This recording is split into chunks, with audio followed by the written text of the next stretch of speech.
तहसीलदार देशमुख यांनी चुकीने ट्रक पकडल्याने शिंदेगड शिवसेनेच्या ठाकरे वाघाने खडसावले। मालेगाव येथून रेती भरलेला ट्रक वाशिम येथे जात असता मालेगाव येथे कर्तव्यावर असलेले तहसीलदार देशमुख यांनी तो पकडला।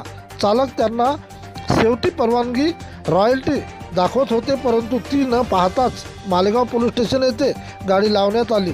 चालकाने त्वरित शिंदेगड शिवसेनेचे वाशिम जिल्हा अध्यक्ष महादेवराव ठाकरे यांना फोनवरून माहिती दिली व त्वरित त्यांनी मालेगाव पोलीस स्टेशन गाठले। त्यांनी फोनवरून त्यांना गाडी सोडण्याबाबत विनंती केली, परंतु गाडी सोमवारला सुटेल अशा भाषेत बोलल्याने त्यांनी तक्रारीची भाषा करताच म्हणून गाडी सोडली। सोबत चालकाची प्रतिक्रिया व कॉल रेकॉर्डिंग जोडले आहे। प्रतिनिधी विठ्ठल भागवत। मी पंकज बेरुडकर, नांदुरा तालुका येथील शिवसैनिक आहे। माझी गाडी आज वाशिम येथे आली। MH19 CX 3482 या नंबरची गाडी। या गाडीमध्ये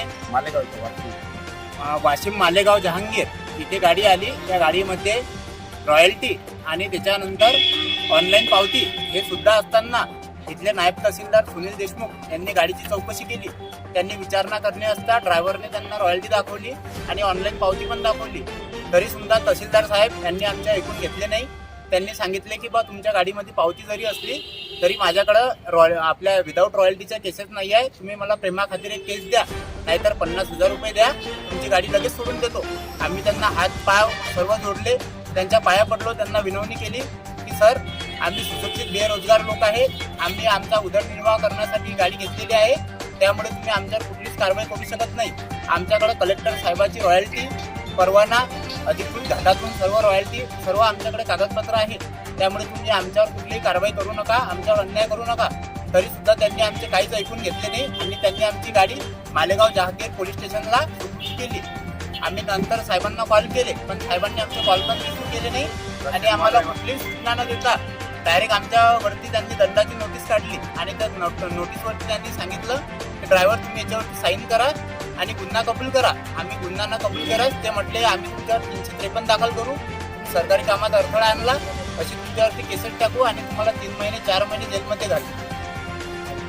आणि आता आमची गाडी काल शुक्रवारी त्यांनी पकडली।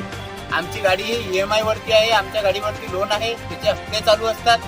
आज शुक्रवार आणि आज साहेब बोलले आज शनिवार आहे, उद्या संडे आहे, उद्या पण सुट्टी आहे, तुम्हाला सोमवारी बघू तुमचं काय करायचं। तर यात आमचं 2 दिवसाचं खूप नुकसान होत आहे। आम्हाला ड्रायव्हरचा पगार, त्याच्यानंतर गाडीचे हप्ते घरून भरावे लागतात। आम्ही सर्वसामान्य कुटुंबातील व्यक्ती आहे, आमच्याकडे दुसरं कुठलंच साधन नाही आहे। आमच्या रोजीरोटीचा प्रश्न आहे आणि साहेबांनी हा आमच्यावरती 100% पूर्ण अन्याय केलेला आहे। तरी आमची गाडी त्यांनी सोडून द्यावी अशी आम्ही त्यांना विनंती करतो।